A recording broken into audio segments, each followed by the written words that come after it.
Hello, hello, hey there. Welcome in to the very first Success Live since 2017.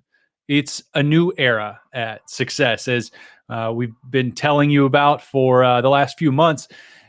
Things are um, moving quickly. We are, for a magazine that's been around for 124 years, the feeling is that we are very much like a startup these days because there's a new energy.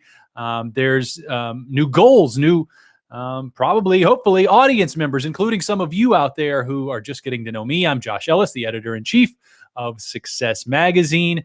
And very soon, I will be joined by the new editorial board of Success. Some incredibly impactful entrepreneurs, thought leaders, authors, best-selling authors, who many of you know already and are going to get to know in the coming years, because these are some of the brightest thinkers and the most inspiring, impactful people in the fields that are most central to your life and your achievement and your success, such as relationships and money, finances, entrepreneurship. So many of you I know are entrepreneurs, solopreneurs, side hustlers, maybe just side hustle curious, thinking about how to branch out from your day job to create the sort of independence that you want for yourself.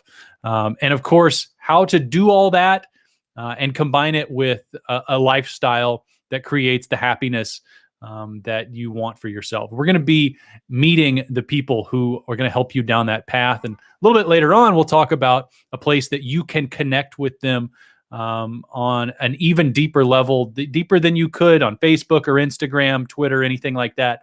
I think that we have all had our fill of the existing social networks. We realize that they don't entirely serve us in the way that we had hoped that they would when we signed up. And yeah, it's a nice place to post pictures of the baby and remember people's birthdays, or a good-looking taco plate that you ordered. But is it really bringing value to your life? We're starting our own social network for that purpose. It's called Success Achievers Community, and you can peek it already at achievers.success.com. There, among other things, there is going to be live trainings, in-depth, deep coaching from the editors that you will meet today. As I said, some incredible personalities. These folks will be hosting podcasts for Success Magazine. We're going from one podcast. We love Success Stories with Kendra Hall, and we love it so much, and we've had such a great reception from it. We know so many of you want to interact with inspiring, impactful content in that way, that we're doubling, tripling, quadrupling down on our podcast presence with 3 new shows joining Kendra next month. The full unveiling of the editorial board will come in the May-June issue of Success Magazine, which you see over my shoulder, none other than Tony Robbins on the cover. You'll also get to know Glenn Sanford, the CEO of Success Enterprises, and Don Hobbs, the president of Success Enterprises. Glenn, incredible entrepreneur in his own right, the founder of eXp World Holdings, which acquired Success back in November and precipitated all of this exciting change that we are so incredibly pumped to share with all of you. It's going to be a lot of fun, and hopefully we drive the kind of results for you that you deserve. So with no further ado, what we're going to do today is start to introduce you to the new members of the editorial board. A little later on, we'll bring on Kendra, and then at the very end, we'll have a panel discussion, including questions from you guys. So be on the look. Go ahead, type in the chat. Our staff will be monitoring that, and we're going to have a lot of fun today. Welcome to Success Live. It's great to be back with you. And with no further ado, I am proud, excited, thrilled to welcome Julian and Kirsten Saunders, the new money editors of Success. How are y'all today? We're doing Fantastic. great. How are you? Oh man, could not be better. I had a chance. It was just yesterday to jump on a recording of the first episode of your podcast, the Rich and Regular podcast, and that is very much your brand, Rich and Regular. And people may wonder which one is which, but the answer is you want to be both, because what good would it be to just have all this money if you were, if you had lived a totally different lifestyle. And so I'm that's the name of your blog as well, Rich and Regular. You can visit it richandregular.com. Why was that branding one that made sense for the two of you? Yeah. So first, just thanks for having us. We're so happy to be here. We're so happy to see so many other people from all around the world just chiming in to this conversation. And we're really grateful to be a part of this relaunch of such an amazing brand. We've had the fortune over the last few years of having thousands of conversations about money with people, family, friends, and oftentimes strangers. And one of the things that we've learned is that people tend to conflate being rich and being famous, right? And so, there's a reason those two terms are used together. And there's nothing wrong with that. And it looks great while we're binge watching Netflix and watching television. But the problem with that is it makes people think that you have to be famous or an amazing, world-class entrepreneur or financial genius in order to become rich. And that's just not true, right? And so we know lots of people who've gotten there, including us, through simple, effective, and quite frankly, boring, repeatable tasks done consistently over time. And so that's really what we want to do. We sort of want to make some of those boring things a little bit more exciting, right? And help people who really want to help themselves accomplish their financial goals get there without all of the other shiny distractions. So that's really the essence of why we started our blog and some of the other things that we've been doing, including our podcast.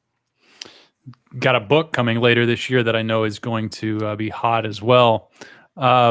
Kirsten, you guys on your honeymoon in South Africa made a decision about how you wanted to handle the money conversation that is a part of every relationship, and sometimes it dooms relationships.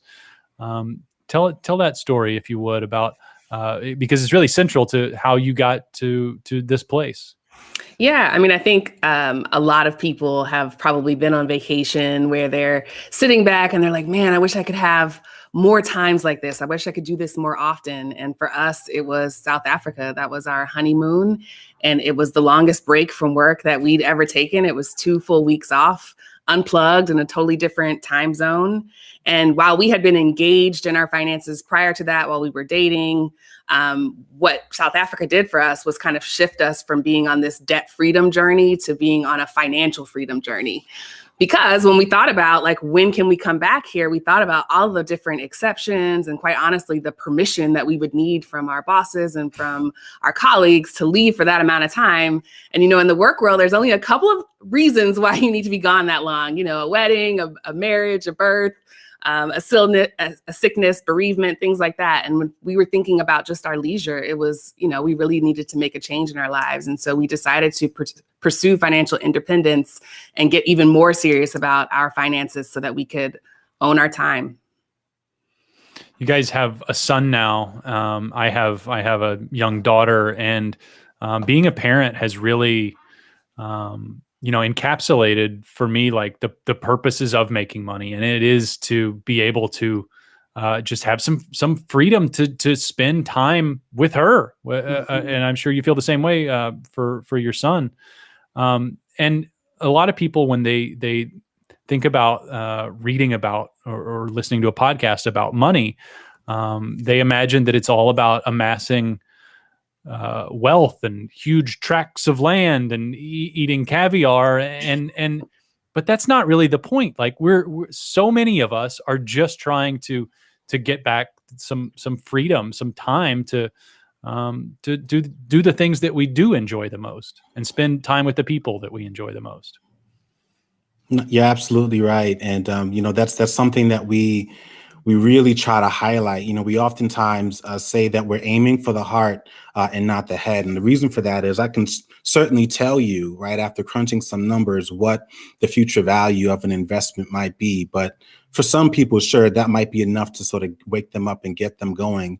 But I think what we found, again, having spoken and shared our own story with the world, is that what really motivates people are those deeper emotional things. It's being able to be there for your children. And if you don't have children, maybe, it's a matter of sort of being there for your parents in a much more meaningful way in their golden years, or when something happens, not if, because life comes at you fast. It's a matter of just being able to deal with those issues in a way that puts your real priorities, the things that matter to you first. And unfortunately, so many people are just reliant and just trying to get by, that oftentimes they have to put their jobs ahead of everything else, and the things that matter end up suffering. And so really that's really the core motivation. And those are the types of stories and conversations and obstacles that we want to help people overcome. You are going to be tackling some pretty in-depth money problems, though. This is not just mindset shift type stuff. We were talking on the podcast yesterday about NFTs, and you guys get pretty deep. So that episode, that recording, one of one, will be unlike most others because in general, it's just going to be you two. Tell what do you want to share about the podcast? Yeah, so I think there are a couple of things. One, when we think about our followers, very similar to the success community. Like, these are self-driven, smart, high achieving people, self-motivated. They don't really need us to be an audiobook of financial jargon to them, right? Like, and that's another part of what we know, is that the hard part, contrary to popular belief, isn't just understanding the how-to, right? It's about walking through and dealing with some of those emotional obstacles along the way. The work itself, or understanding, the differences between one type of account or investment versus the other.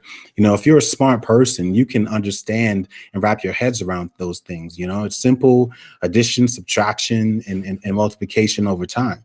The hard part is actually doing it. Right? You can read about doing push-ups. The hard part is actually doing push-ups over and over again. And so that's the really, really difficult part. And that's what we're doing. We're trying to meet people at those moments of conflict in their lives, and then helping them wrap their head around money so that they can consistently achieve their financial goals. Mm-hmm. A little bit later on, we'll bring Julian and Kirsten back as we have that roundtable discussion that I was telling you all about, and I hope that you're sending in questions for, because we want to hear from the audience. We'll be talking about Achievers, the Success Achievers community, achievers.success.com. Kirsten, what about that platform excites you? Oh man, so much. This is going to sound cliche, but honestly, it is the community aspect. It is being surrounded and immersed by a group of people who are motivated and encouraging and positive and helpful. It's nice to just kind of scroll and see that there's a message there for you. It kind of feels it's like a surprise. It just feels like a gift every day to wake up and be surrounded by that kind of positivity. So I am very much looking forward to the community. We've always said that was a secret sauce to financial success. It makes everything feel less lonely. It can feel very lonely when you have a high goal, or when you're pursuing something that your friends and family or the people you've known the longest aren't. But this makes it seem like you're, a part of something, which is awesome. Absolutely. Well, it's been fun. We're going to bring you back, as I said, in just a little bit. So I will excuse you back to the green room. There's chips, there's dip, have some refreshments. And we'll be doing push-ups. All right. Yeah, please, whatever you get, stay warm. Okay, Julian. Okay, Kirsten. Talk soon. See you later. All right. So you're starting to see already as we had Julian and Kirsten on, and they are the money editors, but these topics, so many of them work together. And over time, we're imagining Julian and Kirsten hopping on some of the other podcasts and interacting with our other editors. And really creating, I like to think of it as like Flintstones meets the Jetsons collision type situations. And one person who you will definitely expect them to create a great relationship with is our people editor. He is Tristan Ahumada, who joins us right now. Tristan, how What's you up, doing? dude? Oh, I am having a great day. Thrilled to see you, and excited for, in addition to your column, your podcast, as much as anything, just learning about people from you. You are the founder and co-creator, creator and co-founder of Lab Coat Agents, which is a huge community in the real estate industry. It's has driven results for thousands, tens of thousands of people, and is helping them every day. And so as we talk about achievers, the success community, we're like, we got to get him on the team so a little bit of that can rub off on us. Tell us about Lab Coat Agents and what your experience is like over there in creating influence among thousands and thousands of people.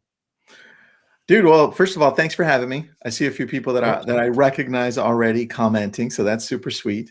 And Lab Coat Agents is the largest community of real estate agents all in one place. So non-specific one brokerage. It can be like EXP, Keller Williams, Century 21, everybody. And the whole idea behind it is to bring people together to make them better through processes and systems. And they're engaging with top producers, mega agents, just exposing them to that world of success. So we've created lots of different communities along the same lines. And so this is kind of like a natural progression for me, which is a beautiful thing. So thanks for having me, man. People are so central to our success. And for a long time in this magazine, we wrote about it through the lens of leadership. John C. Maxwell was a longtime columnist for the magazine, and I edited his column and really appreciated what he had to say. That's cool. But I feel like in a new era, there's more to work relationships and relationships in general than this top-down model. And one of the things that really drew us to you is that experience with communities, because we all have our family and friends, the people closest to us, and maybe even coworkers are in that first ring. But then there's a larger network. Networking is a constant topic. And then there's something much bigger, which is sort of a sphere of influence. And if you're a solopreneur, a real estate agent, a direct seller, somebody maybe who's just launching a startup, your ability to have, personal influence over others and to create a following is really meaningful in 2021. I think it's key, man. I think there are a lot of things that people are adapting to in this whole social media world. I just noticed somebody from Tehran and South Africa joined, so I got to say hi to Mohsen and Keshvir. And what's up, Helene? That's kind of cool, man, by the way. So it goes into really the basics of creating strong relationships, even if it's online. And I think over the years of creating these amazing relationships, I've been able to identify a few things. And look, I'm learning still along the way, but I've been married for 24 years and I've had ups and downs in my relationship. And I can go back to that and say, well, every day I'm still trying to impress my wife, right? So that's part of growing into a successful relationship. I apply a lot of what I learned in these communities that I built, in these great relationships that I have with executives, CEOs, billionaires, and I apply that to everything along the way. And here's what I've broken it down to and what people can expect when I interview these amazing people, or I'm just talking to myself into a microphone and people are listening in. And that's the key, is vulnerability. And I just finished interviewing TD Jakes and Sarah, and they said, look, the key to this is having this humility to be able to be vulnerable so that connects with your audience. Because the last thing people want to connect with is somebody who's pretentious, has a big ego, and is telling you the way it is, right? I think you connect with people by showing them you're human, your flaws, right? And then going it that way, saying, hey, look, I share everything with you. I have the same emotions you do, right? And then the other part of that is consistency. So often we give up in creating these communities, in building relationships, in going for that extra thing in our business. And it's just missing consistency, right? And then the other two are the right energy at the right time, right? That's important. You can't come in with amazing energy and somebody's crying, right? You've got to have empathy. And then the last thing is always be bringing value. And that applies to almost every relationship you could think of. Break it down again to just value that you have for your spouse, value that you have to your business partners, value you have your clients and your customers, right? So when you combine all of that, that's been the secret to really my success in building these amazing relationships, right? You've got the same mic I do, bro.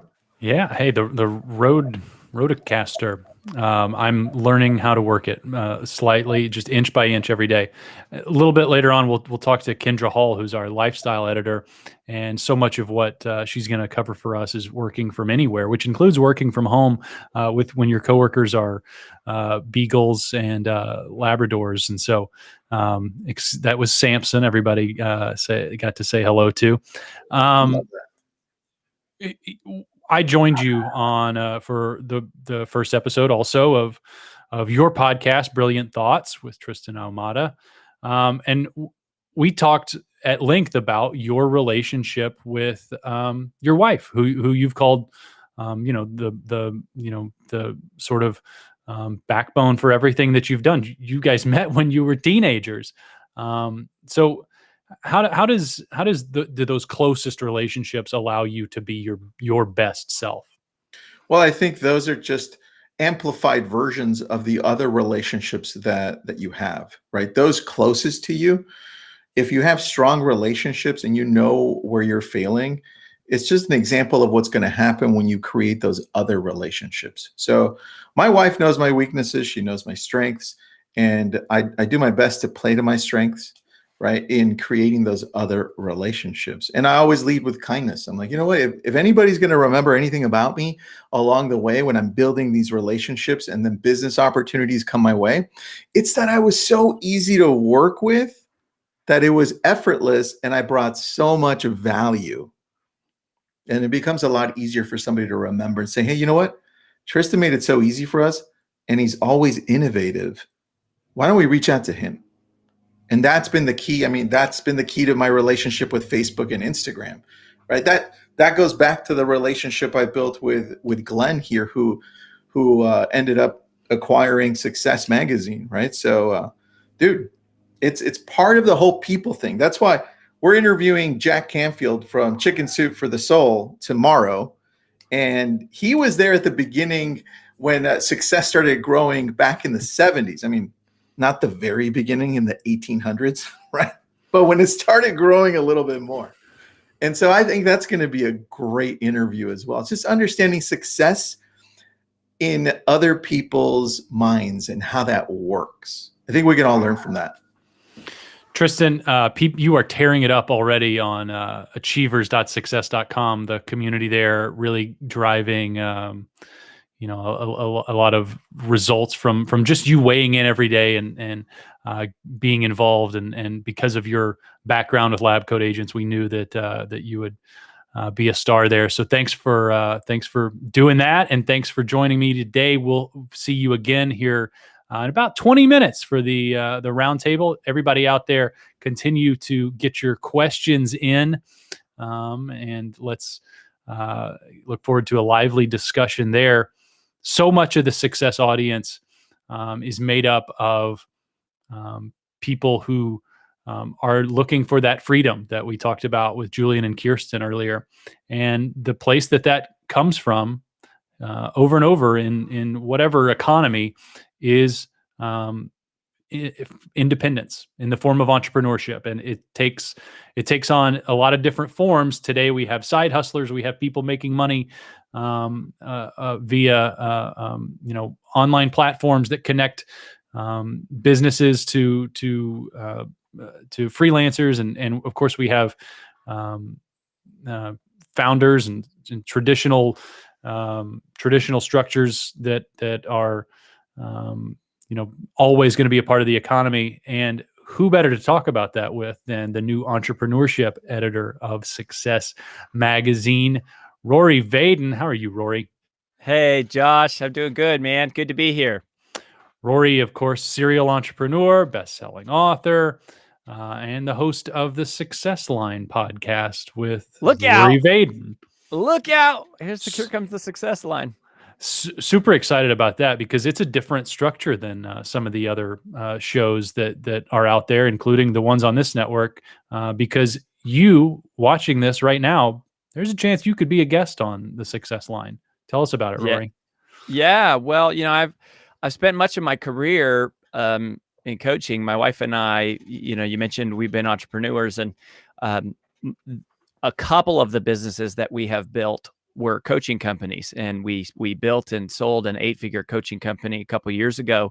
And our new business, Brand Builders Group, we do one-on-one coaching with like personal brands, and so we are used to the one-on-one conversation. And so I think when we were trying to dream up what could be a fresh podcast, a new podcast, we said, hey, what if we did live coaching as a podcast?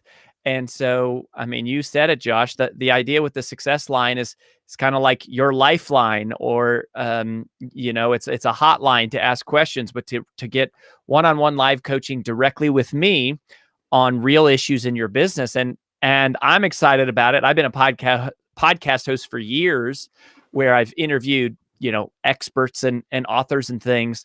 But this is one where the audience is the star, and you are the star. And you can submit questions at success.com/success line.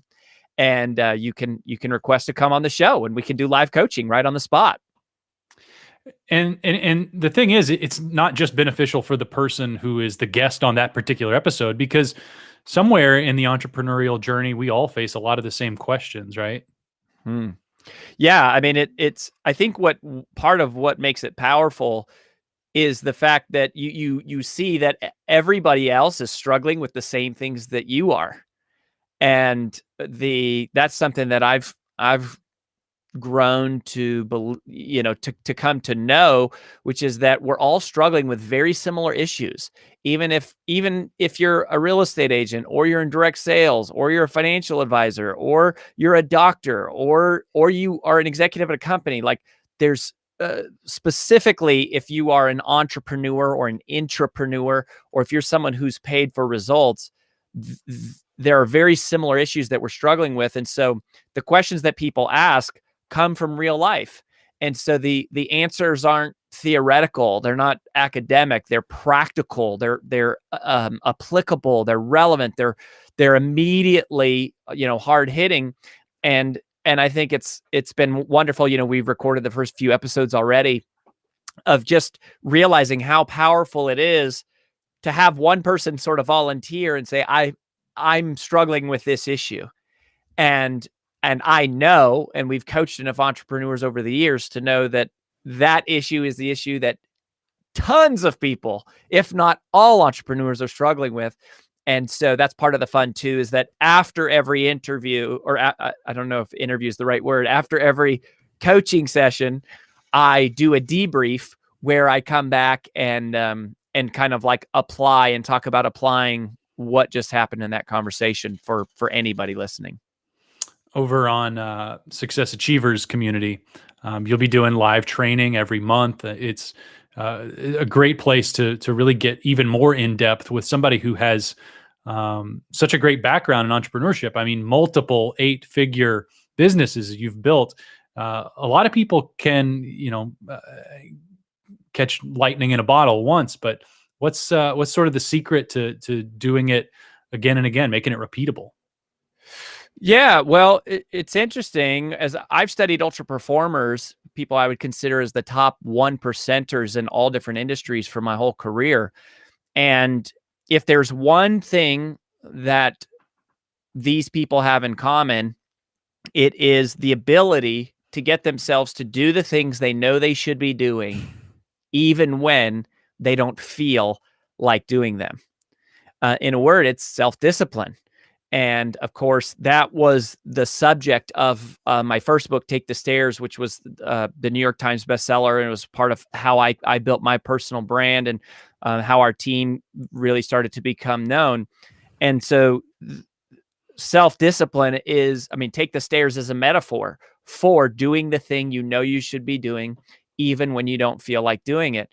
And even on the success line, as we're talking with guests, a lot of times the guest already has the answer. They know the thing they should be doing. They're just not actually doing it.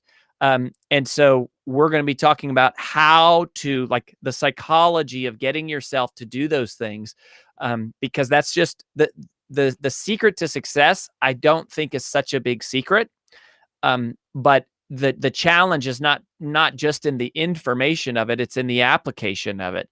And I think, I very much agree with what Julian and Kirsten were saying earlier. It's getting yourself to do it. And that takes encouragement. It takes education. And that's part of what they'll get from, the articles, hopefully, that I'm contributing to the magazine and the weekly podcast, and then over at Achievers and the video content that we're sharing in there. That is exactly what you all are here for. I'm just ecstatic to see, all the cool stuff and all the people that you guys help as part of the editorial board. There comes a point in life, I think, when our own success is not enough. Like, we feel compelled to try to find meaning in helping others. And is that sort of the stage that you'd say you're at? Well, I would say that I spent a lot of years, the early part of my career, really aspiring for success. And if you think of, like, Maslow's hierarchy of needs, at the top is this self-actualization, which is becoming, like everything that you were meant to be. And that's been a great journey. I was raised by a single mother. We were very poor. I lived in a trailer park when I was young. And to go from that to, building and selling an 8-figure business. My wife and I have had 4 different others, like 7-figure businesses, and the, New York Times bestselling book and being inducted into the Professional Speakers Hall of Fame. What's amazing is that I realized, both for myself and in the lives of many of our clients, that there is no achievement that actually brings that deep, lasting fulfillment and satisfaction. And I actually think that Maslow missed it. I think Maslow's hierarchy of needs is wonderful. I think it's really advanced the world of understanding psychology, but we have more self-expression than ever before by way of social media and etc. And yet people are more depressed than ever before. And I think it's because I think Maslow was one rung short. I think at the top of Maslow's hierarchy of needs is not self-actualization, it's others' actualization. And there is nothing like the feeling that you get when you help someone else be successful. And that is something that's available to all of us right away. That we don't have to have another accomplishment or degree or some achievement or some number of followers or some amount of money in our bank account. We can all step out immediately and make an impact in the world and feel more successful by being more useful. And one of the things that I've realized is that if serving is beneath you, then leadership is beyond you. And it is, it's not just something that I would say, oh, I've done so much and now I'm in the stage of giving back. It's actually, I spent so much time being self-centered. I've realized that actually the only thing that provides that lasting fulfillment is helping other people succeed. So I am very focused on doing that more and more. Absolutely. Beautifully said, Rory. And that's very much the upside for me of someone joining Achievers is, not only do you get the personal benefit, the training, the interaction with these great teachers, experts, coaches, but you get to share your own experiences with other people who maybe are at a different point on the journey as you are, and feel some of that, that community and just exactly what you were saying, Rory. So excited to have you be a part of it, and looking forward to bringing you on to the roundtable here in just a moment. Yeah, well, I'm glad to be here. I'll be back in a few. All right. So these are the new faces. We have a familiar face who is joining me right now. Kendra Hall, the Chief Storytelling Officer of Success Magazine. That title's not going away. She is our story queen, but she is also newly named the Lifestyle Editor of Success. Kendra, lifestyle can mean a lot of things to a lot of people, but in this crazy world that we live in, it's sort of like it's juggling it all and being happy with the way that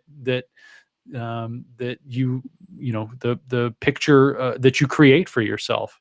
Well, Josh, thrilled to be here. Loved listening to the first set of editors. So excited to be working with them. Also really happy that you didn't say those are our new faces and you are our old face. So nice job on the familiar face choice of words. I appreciate that. Well, you're honestly kind of unfamiliar because you've been so busy lately. I know. Of course, your podcast is still going strong every week. Success Stories with Kendra Hall, and the audience sees you all over our social networks. But man, you've been knee deep writing book number 2, haven't you? So how are you getting it all done? That's the question everybody's got to ask. Well, and I think it's, to your first question, I love the opportunity to be the lifestyle editor, because at the beginning of many of the Success Story podcasts, I ask the question of all the guests, because I'm fascinated to know what is success for you. And the answer is almost never how much work I do or how much money I make. It has to do with that untangible thing that is life or lifestyle. And you said it right there. Like, you could call it happiness or really that moment to moment feeling of, do I feel good right now? Like maybe I'm working really hard, but does this hard work feel good? So you just mentioned that I'm working on my next book. I've been doing almost nothing else but that for the past 2 months. I'm coming to the end. It's due April 1st. Hard work. Like there is no easy way of writing a book, but I feel good when I'm doing it. So for me, I've been experimenting with that for my whole adulthood. Like, does this feel good? Does this feel good? Does this feel good? And answering yes to that question more and more, that's what adds up to lifestyle. You've been doing all that while also being a parent to kids who are, 1 week they get to go to school, the next week the New York public school system sends them home. How are you managing it all? Yeah, it's something that we're all dealing with in this pandemic. Is like just the script being flipped. Yeah, I think that. I mean, we're a year into this, and you said it. I'm based in Manhattan. My kids are in 4th grade and 3rd grade, and they go to the New York City public schools. And what I'm realizing is rules are different all across the country, and even neighborhood by neighborhood, right? Josh, you're based in Texas. they've got a whole different set of rules or non-rules, if that's what you call them. They're different all over the place. But in New York, they are, I mean, and I am for a long time, I measured lifestyle with certainty. I think there was an aspect of that, like knowing what I was going to be doing with my time, and when I was going to get a break, and when we were going to do this fun thing, and there was a lot of certainty, and that certainty equated to happiness. And I was always trying to manage certainty to then manage my happiness, which would then manage my overall lifestyle. And the pandemic has upended all of that. For me, the type A person, it's been an extended upending of it, because you're right. My kids were supposed to be going to school 5 days a week starting this week. And instead the school is completely shut down and they don't even know when they're going to open again. And so I think that what I've learned through all of this, and what I'm excited to bring to this audience is the idea of shortening those time spans, and not measuring the quality of your lifestyle in weeks or months or years, but almost moment to moment, morning to afternoon to evening. And that's really that's one of the ways that I deal with it here. Another way, if I can answer this, is, and this is a more like tangible thing, is to really constantly be determining what variables then I can manage, and what would it take to be able to manage that variable. So for example, Josh, at the beginning of the summer and moving into the fall, we were pretty sure that New York City public schools wasn't going to be able to get it together in time for our kids to be going to school 5 days a week. And my husband and I made a very specific decision to hire somebody. We did what is my time worth per hour? What is his time worth per hour? And if we have to manage our children's virtual education, would it be better to have someone else do that so that we could then, and it was a challenge. It was a big decision, but one of the most important decisions we could make. So all of the uncertainty of the school, we had someone there we could be certain was there to support the life that we were building. One of the things that, it's great that you mentioned that question that you ask so many of your guests on success stories about what defining success, because it's different for all of us. Mm-hmm. And for a lot of people, more and more, it's the ability of being sort of like unrestrained from the place you work, and being able to work from anywhere and define what your actual surroundings are on a day-to-day basis. And so while you've been writing the book, I know that you sequestered yourself away for a little while. Yeah. I'm curious about that time. Yeah, I think again, it's always now that everybody has been sent home and the work environment has really kind of been tossed up in the air. I'm starting to hear now some of the larger organizations are thinking the fall, they might start bringing people back. People who have gone back a couple days a week to the office are really enjoying being in the office, but in that great mix up, right? Like throwing all the pieces on the game board up in the air and seeing where they fall. It's left a lot of opportunity for us as individuals to figure out what really works for us. And I think for me, I have to do a lot of managing of the stories in my head and the rules, what other people think is the appropriate lifestyle or the appropriate things to do as a mother or a parent or a business owner, right? So Josh, you're right. I sequestered, we have a beach house out in Montauk on the far end of the Hamptons. Nobody wants to be on the far end of the Hamptons in February, March. It's freezing and windy and really gray and gross. And so I would take the train out there during the week and sit in this house by myself and write. Now, there were stories in my head that was saying, what kind of mother are you to abandon your children and your husband for, a week at a time? What kind of business owner are you to essentially, and Josh, you know this, like set an autoresponder on my email and just not write anybody back for a month. Like I don't answer my phone.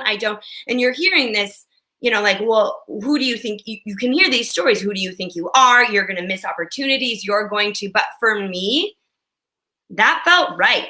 That I needed that space to create what I wanted to create, not only for the world, but for myself and for my life. And so what's going to happen is things are going to start to fall into place, right? People are going to be required to go back to the office. Expectations are going to come back. We may already be feeling that on many levels as is. I'm hoping that, and part of my job as the lifestyle editor is to keep reminding people to be checking in with yourself and saying, okay, what can I take here and what can I adjust that works the best for my life? Kendra, we are so grateful that you've been a big part of success for many years. This as the chief storytelling officer starting last year. This is just the next phase of a great partnership.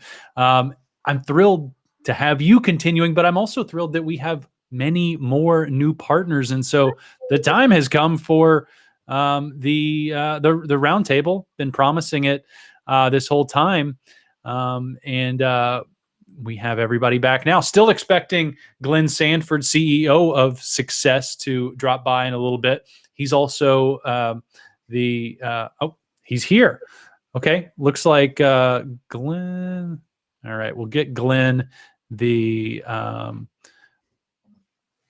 password. I'm not seeing him, so where I can add him. So unless there's Glenn. All right, Garrett brought him in. Cool.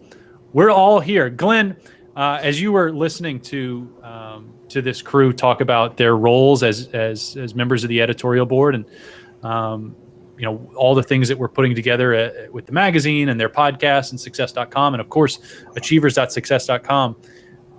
I have to think that you were imagining all the ways that all these disparate facets of life come together to create what any of us would view as success. Well, it's been really cool. I mean, obviously, I think a lot of this is actually stuff that you had been actually noodling prior to my even involvement with SUCCESS. You were thinking about the editorial board and how it could sort of all tie things together. And I was just fortunate enough back in September, October last year to be offered the opportunity to acquire SUCCESS and SUCCESS Magazine and all success.com and all the assets that are there by the previous owner. And one of the phrases that I've heard a few times is that opportunities are never missed; they're just given to somebody else. And I'm like, this is an incredible opportunity. I defaulted to yes. It's sort of like I didn't know exactly what that meant because it literally I didn't know before it was even offered to me that would even be an opportunity. But when I heard about the opportunity, I just defaulted to yes and said, okay, let's figure this out. And then as I got to know you and I got to know, and obviously we'd met, prior because we were a big subscriber of the magazine and sent it to all of our agents at eXp Realty and other things. But as I got to know you and Lauren and so many of the team that's been building out SUCCESS, it was just really cool to see what you had in mind, and for me, I just want to just help you, emerge that into the world so we can help more people. I've had a fair degree of personal and professional success, and now it's really for me just an opportunity to pay it forward, pay it back, just pay it out to help others, up level in some capacity.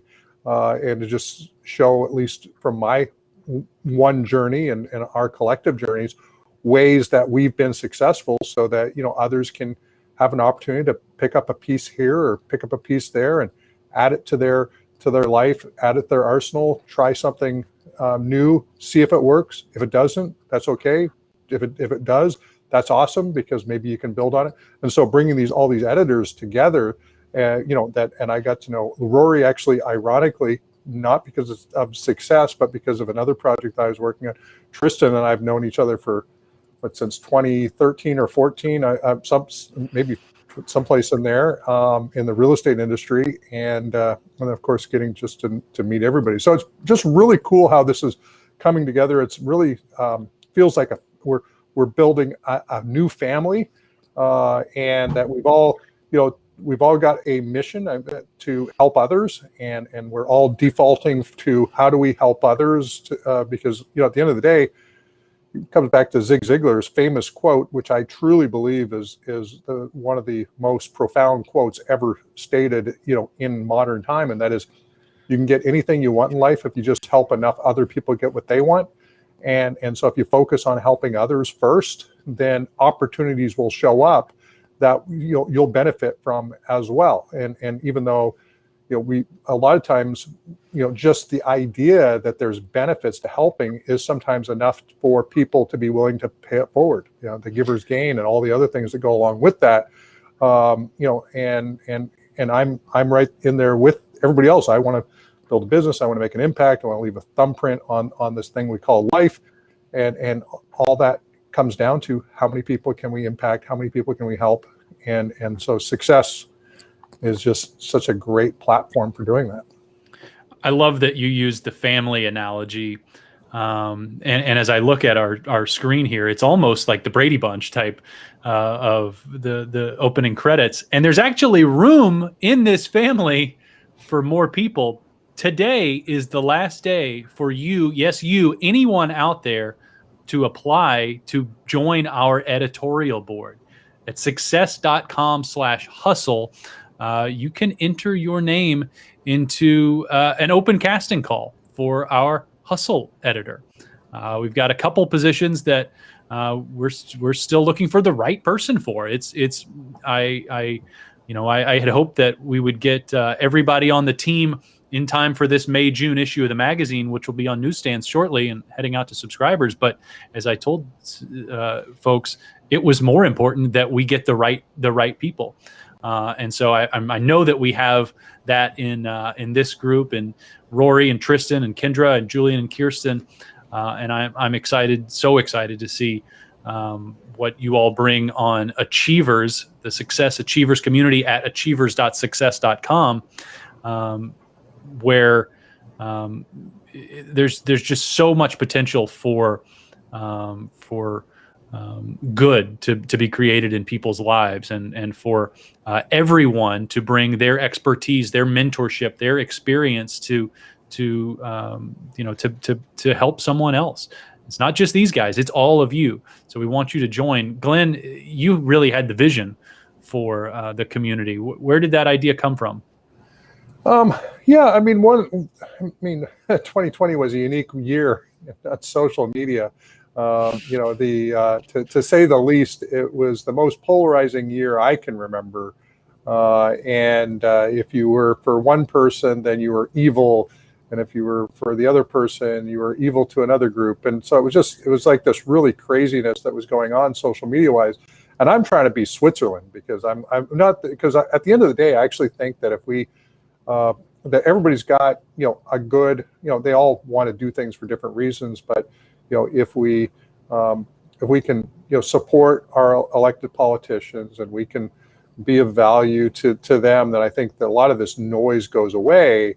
Not from a like we're going like for this person because they're really radical, but just, hey, these are people who are there to actually help us as a nation, as a country, as a planet, quite frankly. I mean, you go beyond that. And so, but that being said, last year was pretty crazy, and I ran a online service back in the 90s. I worked for AOL at one point.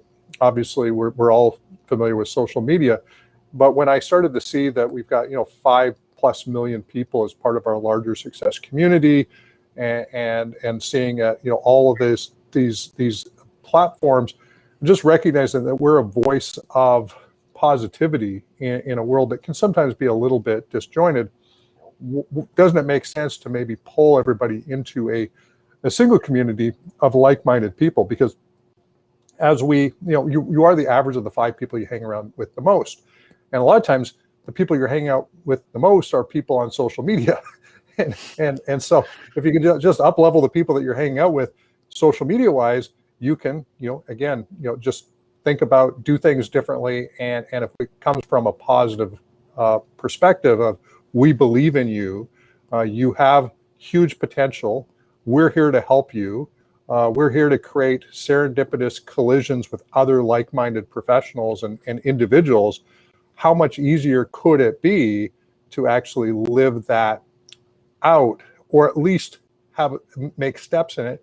And even if you don't make steps in it, you can at least be happier than you are right now. And isn't that, by definition, part of success? So just, kind of bringing everybody together in one community. I'll be honest, I haven't been as active as I'd like to be, and I'm committing to doing it. But achievers.success.com, you can actually join there. You can send me a note. It's got private messaging. It's like any other social network, but we're all there, and we're all there to be of service, which is just amazing. That's right. Unlike the other ones, we're committed to it being a positive place to spend time. So that is our commitment to everybody. I want to remind you all to keep sending in questions. This is a two-way conversation. We've got some already, and we'll get to those in a moment. But I want to bring back in Julian and Kirsten, because you were the first people that I talked to, and you had a long wait back there in the green room. I hope we still have pretzels. Did it strike you as you were listening to everyone talk about how all these topics really overlap?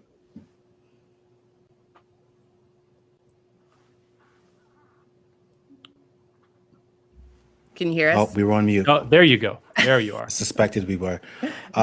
No, right? I mean, we were not surprised by that at all, because it all sort of fits together. I mean, as much as we put money at the center of so much of our life, we also recognize that it impacts everything that we do, right? And that, just saying that can be a little off-putting to some people, because they tend to want to put other things at the center of their life. Frankly, I'm not really that interested with what you put in your life, so long as you pay attention to your money, because unfortunately it does shape, it shapes your relationships, the quality of the relationships, or even your ability to nurture those relationships, assuming you've got relationships with people that aren't, living with you, the way that you raise your children, the things that you can do with your partner in life, etc. And so, yeah, it impacts everything. And so, no, we weren't surprised by that, but I am grateful that we've noticed that pattern, because I do think that a lot of people don't think about it that way. And I think it'll sort of help them pay attention to a few other things, but also just ensure that money is a part of, let's say, a more important part of their life. I want to encourage Rory and Tristan and Kendra, Glenn, everybody to jump in, and let's have a back and forth discussion. But one of the questions that we've gotten already from Mariana, we're talking about entrepreneurship. Do you have to quit your job to build a business? I mean, some of you have made that decision somewhere along the line, but side hustling is still a huge topic, right? Mm-hmm. Yeah, I mean, it's interesting. I'd be curious to hear Glenn's answer to this. By the way, I always find it funny when Glenn's like, I've had a little bit of success. That's like, oh yeah, Michael Jordan has made a few shots in basketball. I think it'd be interesting to hear your philosophy, Glenn, because you've been such a true entrepreneur. I think for me, and like when we see people, we've seen it work both ways, but a lot of times we're big believers in no debt. And so I know that's more of like, outside, that would be more of like Julian and Kirsten's area. But I've always been a big fan of going, do great at the thing you're doing, crush it where you're at, and then dedicate 100% of your excess energy into building the next thing. And that way you're not compromising any of your current commitments to the thing you're doing. And if you have a day job, you're servicing and living well and abiding by the commitments that you make there. But then where you cut is going, you cut out Netflix, and you cut out like going to the movies, and you cut out like wasting time, and you dedicate 100% of your excess energy into launching the next thing. And then that side hustle will slowly start to like kind of come up. And then at some point you kind of get within striking distance where you just got to take the leap. And so you have some evidence, also financially speaking, I'm a big fan of going, if you can save money, stop spending, pay down your debt, it gives you more runway and it gives you more opportunity to springboard into taking the leap. Whereas if you're leveraged to the hills and you have a car that you really can't afford and you got tons of debt and you're in a house that has a mortgage that's really beyond what you can pay for, it puts your whole family at risk to take that leap. So being disciplined with your finances in the short term is a part have you earned the opportunity to give yourself the chance of a lifetime, which is to like start and build your own thing. Josh, actually, can I chime in there for Yeah. I've been, this is something that has come up in a lot of the interviews that I've done for my podcast and extremely successful people. And I asked them that question, like, did you just go for it? And I've been surprised that whether they are authors, whether they're in retail, whether they're artists, or even like Allie's Banana Bread, which, by the way, I finally got my first loaf of Allie's Banana Bread, and the kids ate it before I got a chance to have a bite of it. So I'm still waiting for that opportunity. But every single one of those cases, the decision came. They stayed at their jobs. They kept their day job, and just as Rory said, and I know that they and worked on their side hustle until their lifestyle suffered so much because there was so much required of them for the side hustle, and there was still the responsibility of their day job that their lifestyle started. But it was because of that, it was already growing. It was already pulling them. It wasn't like I'm going to give this a try. I'm going to quit my job. I just watched an old episode of The Office, and Andy Bernard is like, I'm going to burn all my bridges. So I have to, that is a terrible decision. Like that, according to all of these interviews that I've had, not a single one of them was like, you know what, on a whim, I was like, I'm going for it. They all were very methodical in taking that jump and making sure that it would be an improvement of their lifestyle, not a distraction or something taking away from it. I've got a question here from Lydia, who let's start with Glenn, because you were really talking about the idea behind Achievers being to pay it forward and what the knowledge that we've amassed. And I want to start with Glenn, but I also want to hear Tristan's take on this. And that is, how do we understand the best way that we can be of service to somebody who we haven't even met yet, talking about a stranger on our social network, for example? I think the key is just being a sounding board and being able to just bounce, ideas out there for somebody to take a look at. One of the things, going back to sort of the previous question about quitting your job versus not, I think about the idea that, what does one, feel is truly successful. I think about the idea that, if you give somebody a long enough time horizon, I think, and I play with the number of 10 years as being a time horizon, that, if you've got enough, if you can build out a plan that is not an overnight plan, but has huge potential for you, your family, your loved ones, your community, your organization, what have you, and you commit to that, it may take you a while to get there, but you'll get there. The challenge is if you quit your job, you're putting yourself into crisis mode right out the gate. And there will be a time, as Kendra mentioned, that's a right time to quit your job, but don't make that the first thing you do. Think about what's the bigger picture and what's the bigger plan. So I think when we go back to the idea of being of service and being of value, help people think about, Stephen Covey talks about his second principle is begin with the end in mind. First one's be proactive, but that doesn't mean quit your job. The second one is to begin with the end in mind and sort of figure out what's the big thing, what's the big, hairy, audacious goal, what's the massive transformative purpose, what's that thing that you want to do over time, and then make sure that you create a way to hold yourself accountable to it. And hopefully it's so exciting that it's really easy to be accountable to it. Most people, I think, that struggle with success have very small dreams. They're not going to actually change the trajectory of their life. They're like, hey, I'm going to get a better job. Okay, that's great. Or they're going to, they're going to own a piece of rental real estate or this or that. And again, nothing wrong with that, but it's harder to stay accountable to things that aren't big. And so if you can, if we can help people think bigger, think about more impact, and it's not just monetary, but I think monetary automatically comes with having a bigger purpose. So it's not the goal, but it's one of the byproducts of actually having an impact. Is that you're going to financially be rewarded over time because you're going to become an expert at your craft. You're going to be a giver.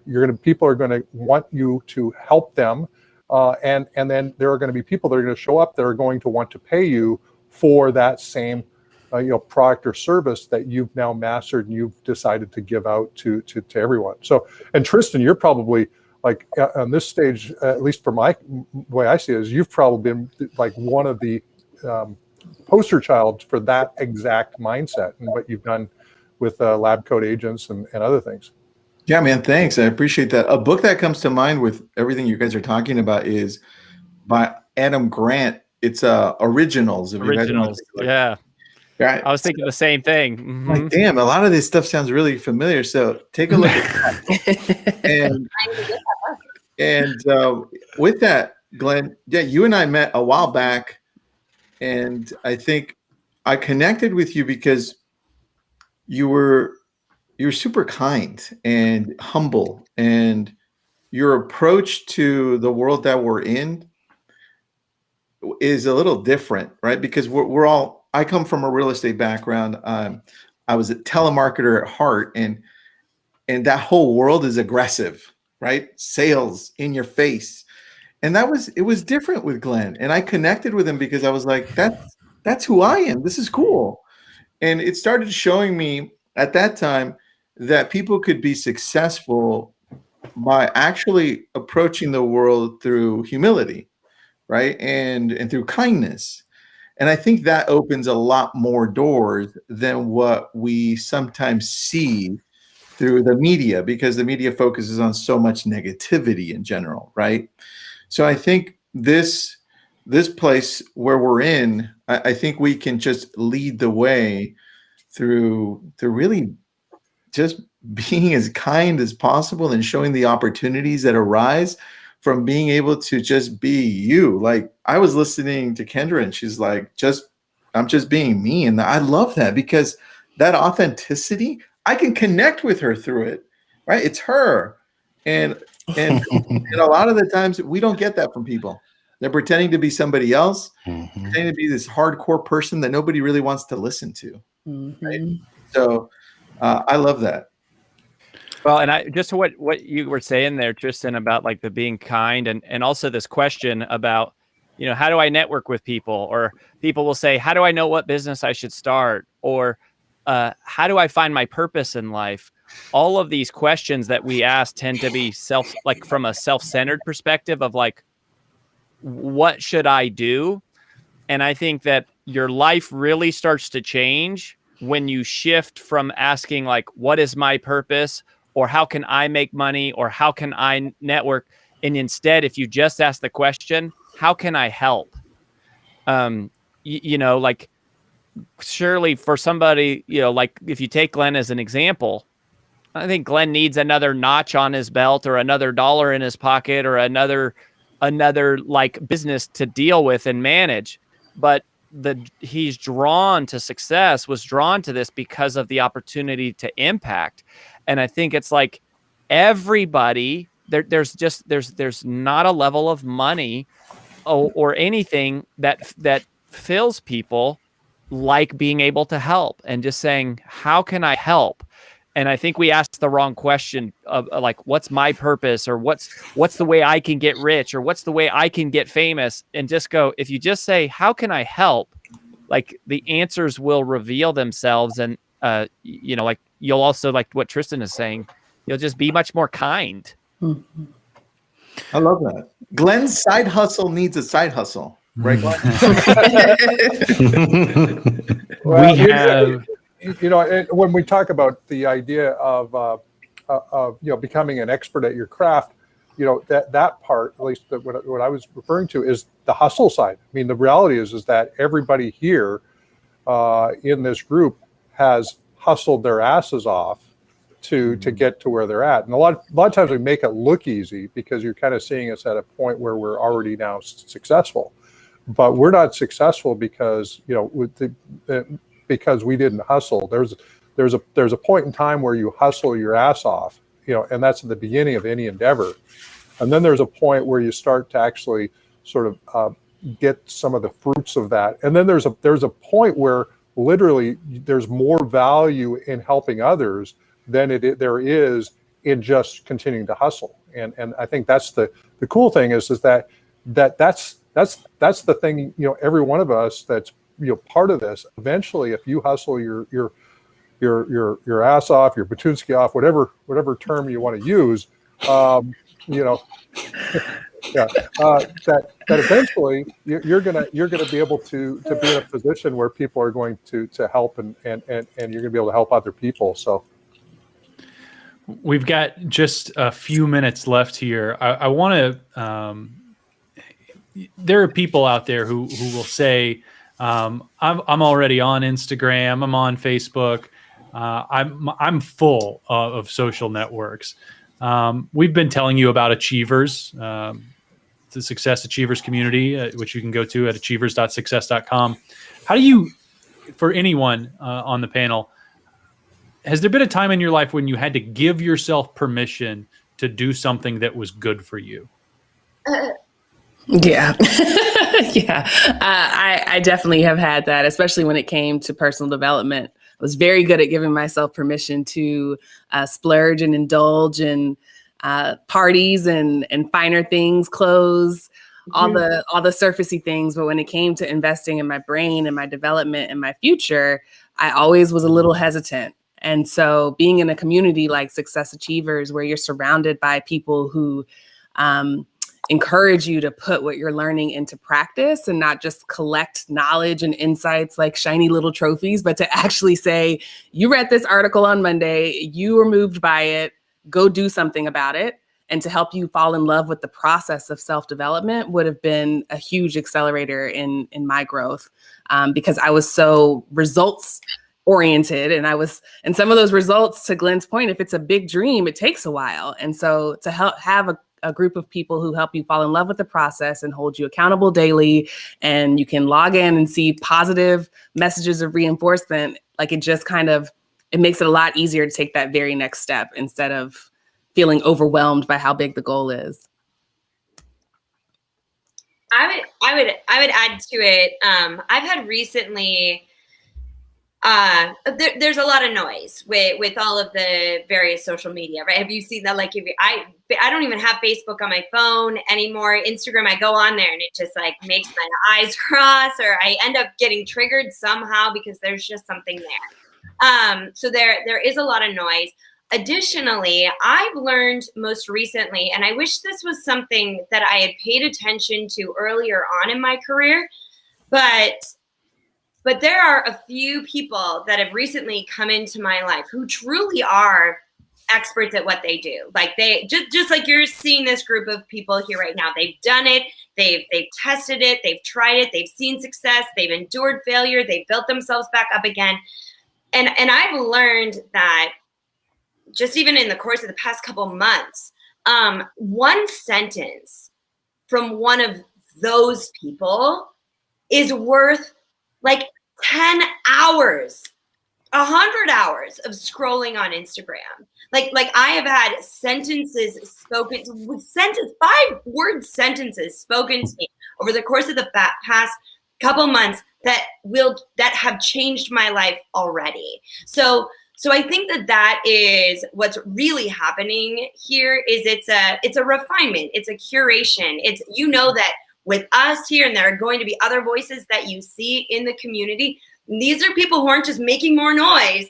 These are people who are going to give you that sentence that you need. And that's so valuable. Mm-hmm. So well said, Kendra. We've pretty much reached the end of our day. So I want to thank all of our new members of the editorial board. I want to thank Glenn for being here. I want to thank the audience for sticking with us and joining us. I hope that you got great value out of this. There's so much more to get on achievers.success.com. And of course, we've told you about everybody's podcast, all the information you need about this crew, how to access their podcast and connect with them. Keep following success.com. It will all be there. And of course, achievers.success.com. We hope to see you over there. For everybody on the editorial board, everybody on Team Success, so long, everybody. Have a great day. Bye. Bye.